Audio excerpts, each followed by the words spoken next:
La nuit de jeudi à Jérusalem était remplie d'une tension palpable. Les rues étroites, normalement agitées par les bruits de la ville, étaient réduites au silence par une atmosphère d'attente, mêlée de ferveur religieuse.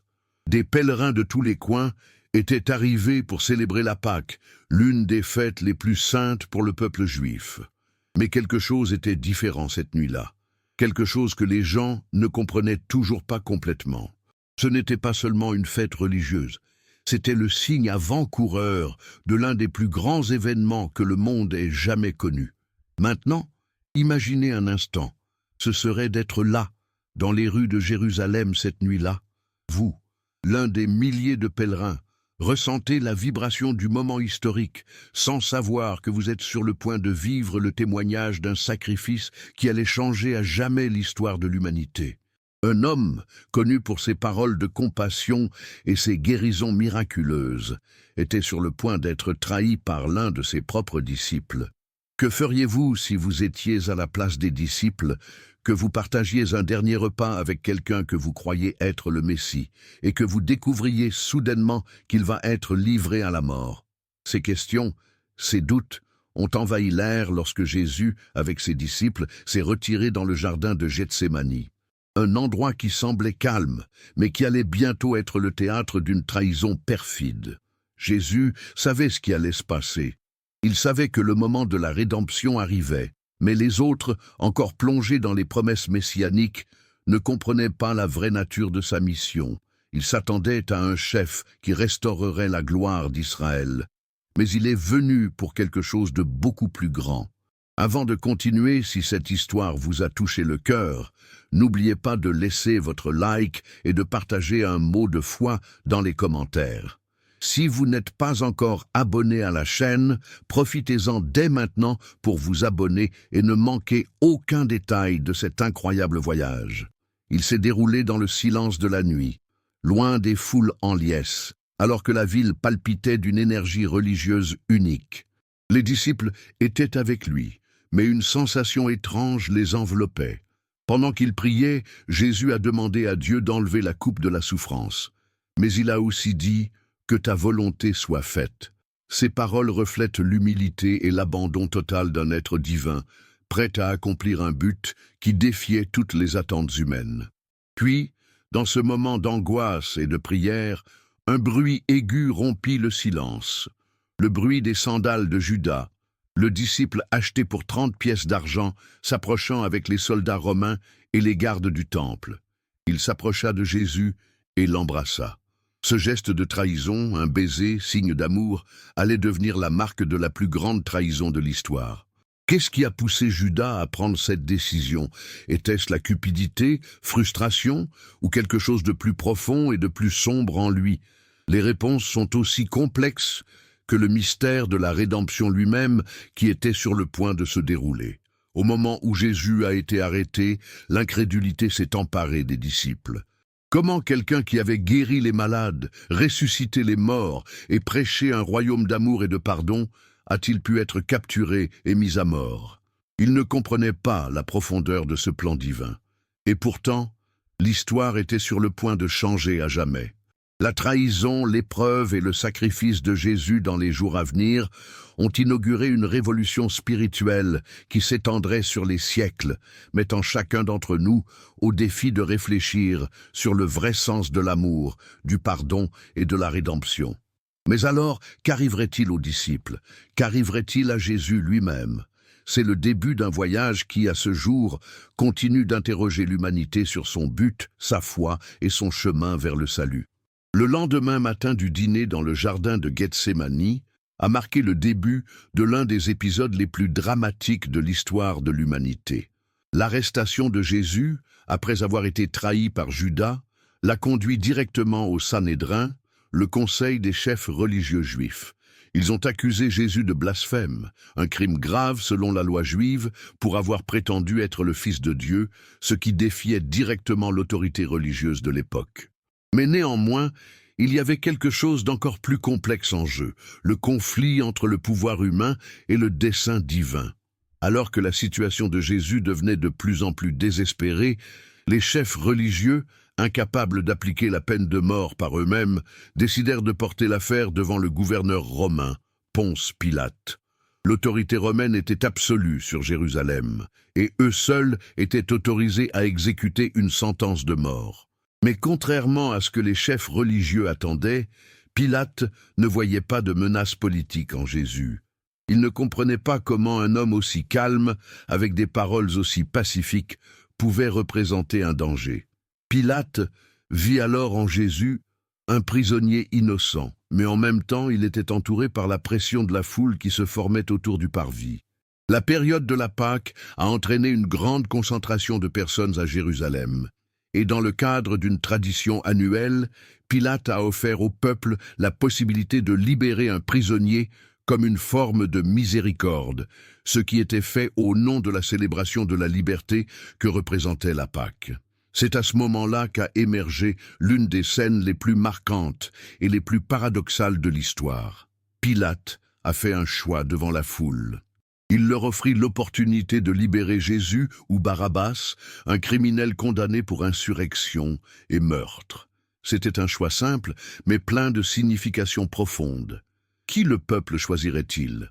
L'homme qui prêchait l'amour et le pardon, ou un criminel de guerre, un homme dont les actions ont certainement causé plus de douleur et de souffrance au peuple juif?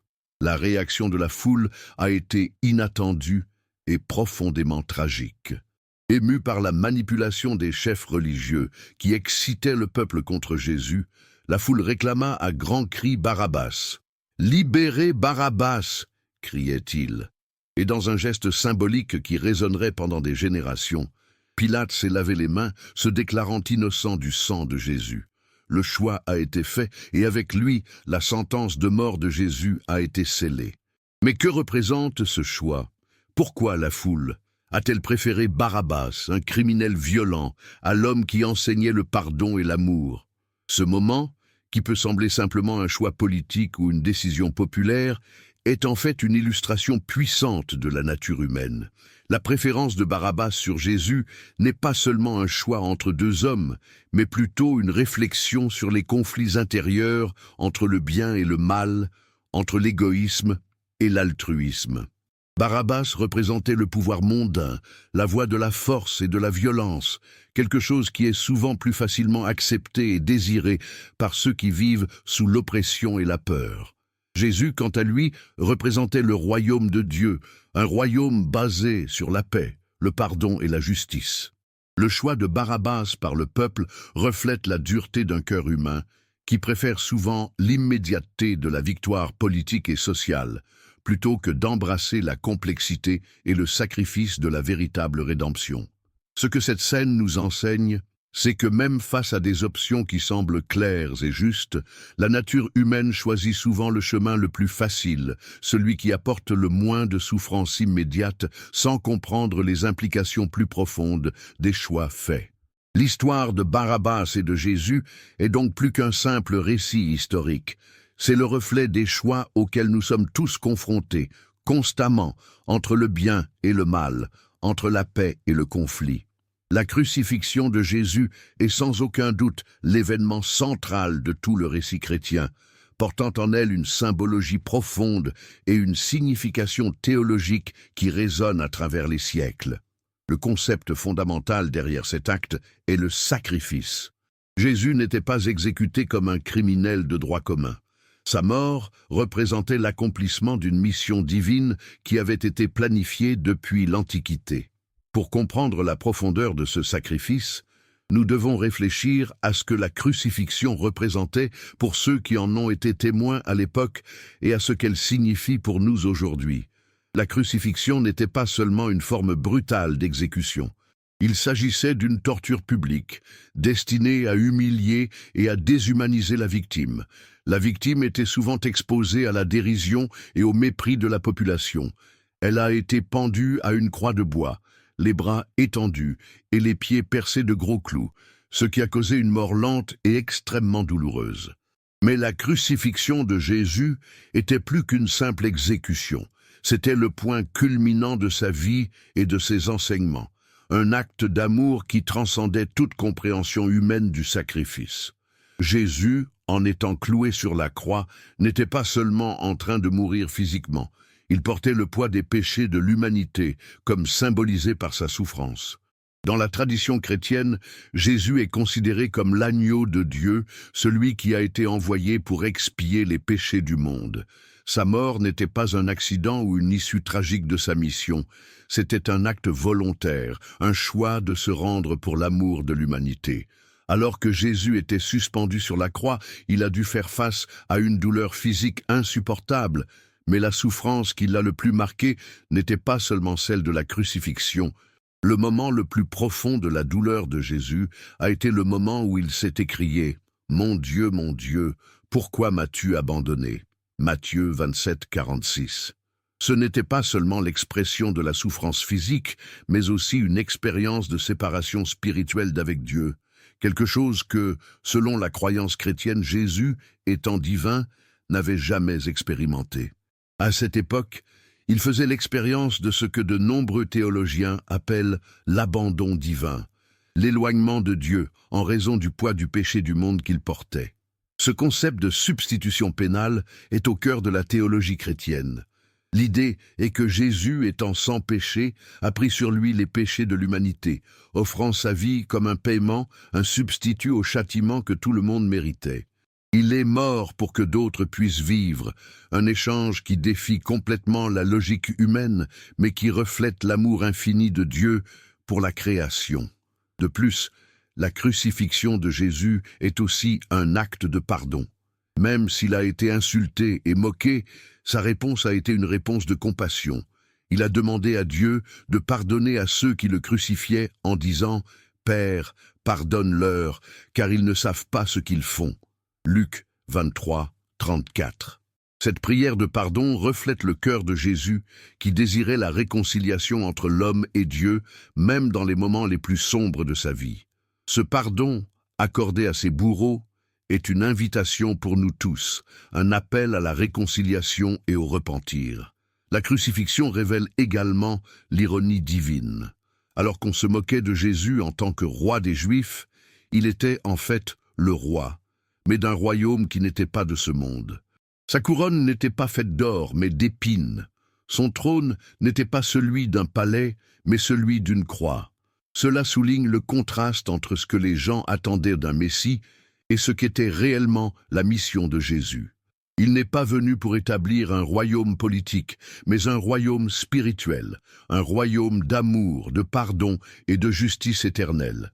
Cet événement, la crucifixion de Jésus, n'est pas seulement un acte de souffrance, mais aussi un acte de victoire. Bien que Jésus soit mort physiquement, sa mort n'était pas la fin. Au contraire, c'était le début d'une nouvelle ère. Comme il l'a dit lui-même, tout est accompli. Jean 19, 30, Jésus avait accompli sa mission rédemptrice.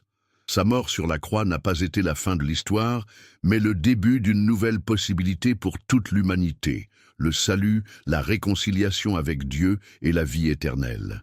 La crucifixion de Jésus est donc l'un des événements les plus profonds et les plus mystérieux de l'histoire de l'humanité. Il met en évidence le conflit entre le bien et le mal, l'abandon inconditionnel et l'amour sacrificiel de Dieu. Pour les chrétiens, c'est un événement qui révèle à la fois la souffrance du Christ et sa victoire glorieuse sur le péché et la mort.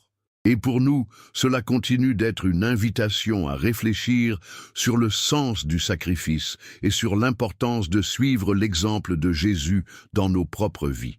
Le moment le plus transformateur dans le récit chrétien et celui qui définit la foi chrétienne est la résurrection de Jésus.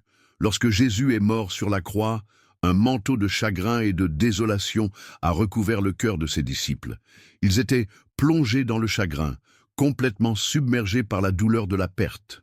La mort de Jésus semblait être la fin d'un rêve, la fin d'une espérance qui avait été nourrie par 3 ans de ministère, de guérison et de promesses d'un nouveau royaume.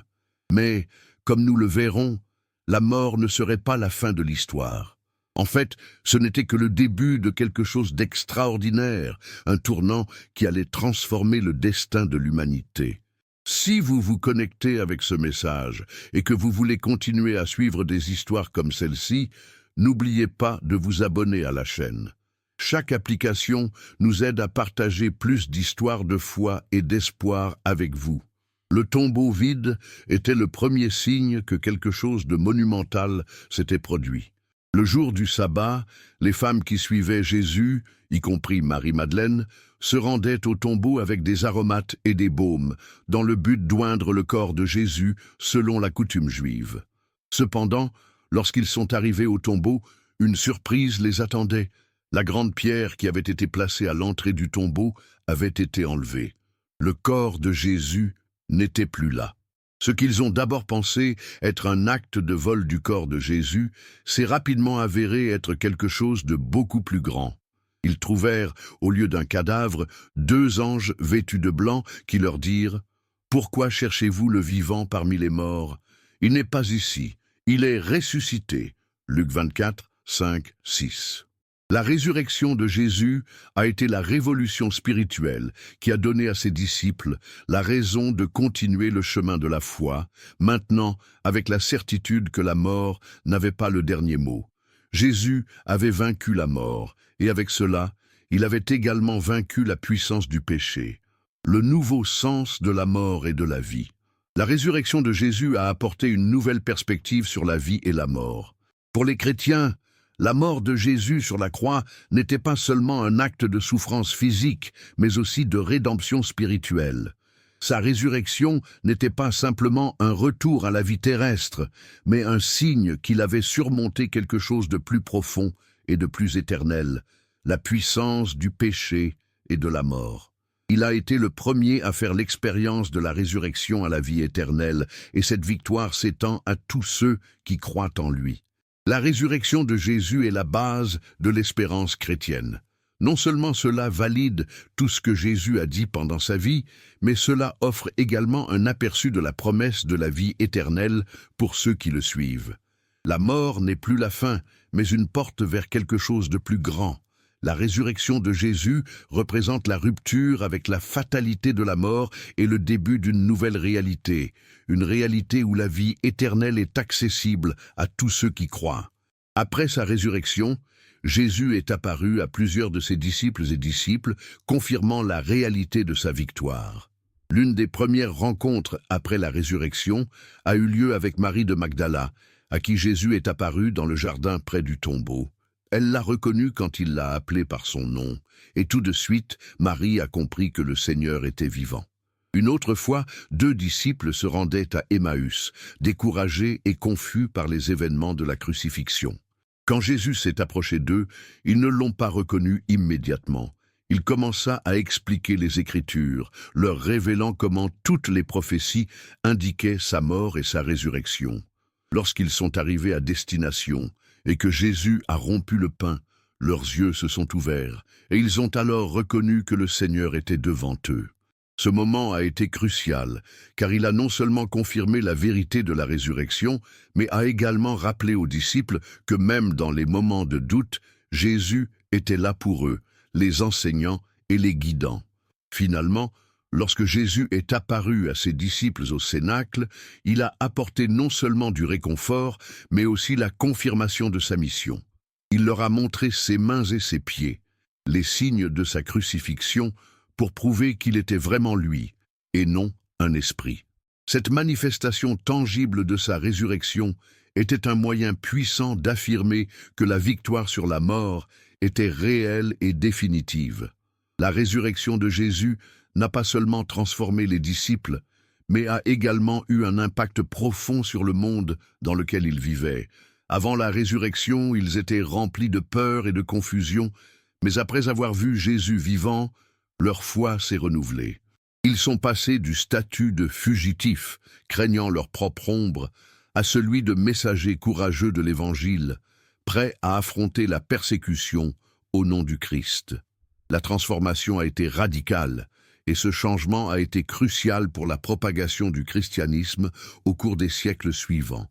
La résurrection de Jésus offre également un aperçu transformateur de la mort, de la souffrance et de l'espoir. Dans le christianisme, la mort n'est plus un ennemi définitif, mais une porte qui mène à la vie éternelle. La résurrection de Jésus garantit que, tout comme il est ressuscité, tous ceux qui croient en lui se verront promettre une nouvelle vie après la mort. Ainsi, la résurrection de Jésus est plus qu'un événement isolé.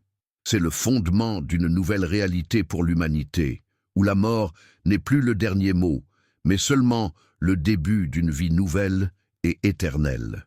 C'est la vraie victoire sur le désespoir et le fondement de l'espérance chrétienne. La mort et la résurrection de Jésus ne sont pas seulement des événements historiques, ce sont les piliers sur lesquels toute la foi chrétienne est construite. Jésus, avec son sacrifice sur la croix, a fait preuve du plus grand acte d'amour que le monde ait jamais connu. Sa résurrection, à son tour, a détruit à jamais le pouvoir de la mort, offrant à chacun une nouvelle chance de vivre. Dans chacun de ces moments, nous voyons la démonstration non seulement d'un sauveur, mais aussi de l'accomplissement d'une promesse divine qui allait résonner pendant des millénaires. Lorsque Jésus a été crucifié, il ne mourait pas simplement en tant qu'homme innocent. Il payait le prix du péché de l'humanité en s'offrant lui-même comme le sacrifice parfait pour la rédemption des hommes. La douleur, l'abandon et la souffrance qu'il a vécue n'étaient pas la fin de l'histoire, mais le tournant de quelque chose de beaucoup plus grand. Jésus était, en effet, l'agneau de Dieu, celui qui a pris sur lui les fautes de l'humanité afin que, par sa mort, tous puissent être réconciliés avec le Père. La résurrection, cependant, est l'événement qui fait en sorte que la mort n'a pas le dernier mot. Jésus a vaincu la mort, et cette victoire s'étend à tous ceux qui croient en lui. La promesse d'une vie nouvelle et éternelle n'est plus une idée lointaine, mais une réalité accessible à tous ceux qui acceptent cette invitation divine. La victoire de Jésus sur la mort transforme notre perspective sur la vie et la mort. Cela nous donne une espérance inébranlable, sachant que peu importe ce que nous affrontons dans cette vie, la victoire a déjà été remportée sur la croix et dans la résurrection. Or, l'histoire de Jésus n'est pas seulement une histoire du passé. Il est vivant, il est présent. Elle continue d'inspirer et de défier des millions de personnes à travers le monde, offrant non seulement un exemple de sacrifice, mais aussi une promesse de rédemption. Le message d'amour, de pardon et de salut que Jésus a apporté reste pertinent pour nous tous. Peu importe où et quand nous vivons, cette histoire nous met au défi de réfléchir sur notre propre chemin. Que faisons-nous du message de Jésus? Comment sa mort et sa résurrection façonnent-elles nos actions et nos choix? L'histoire de Jésus ne s'est pas terminée avec son ascension au ciel. Elle continue en chacun de nous, dans chaque vie transformée par son sacrifice et l'espérance de sa résurrection. L'invitation de Jésus est claire. Il n'est pas seulement venu pour raconter une histoire. Il est venu changer l'histoire de chacun d'entre nous. Et ce changement ne se limite pas à un événement isolé du passé. C'est une réalité vivante, accessible à tous ceux qui souhaitent vivre la transformation qu'il offre. L'histoire de Jésus, de son sacrifice et de sa résurrection est un appel éternel pour nous tous. La victoire a déjà été remportée. Maintenant, c'est à notre tour de vivre cette victoire. Maintenant que vous connaissez la véritable signification de la mort et de la résurrection de Jésus, abonnez-vous à la chaîne pour plus de contenu qui apporte espoir et transformation. Et bien sûr, partagez ce message avec vos amis afin que nous puissions répandre ensemble la bonne nouvelle du Christ.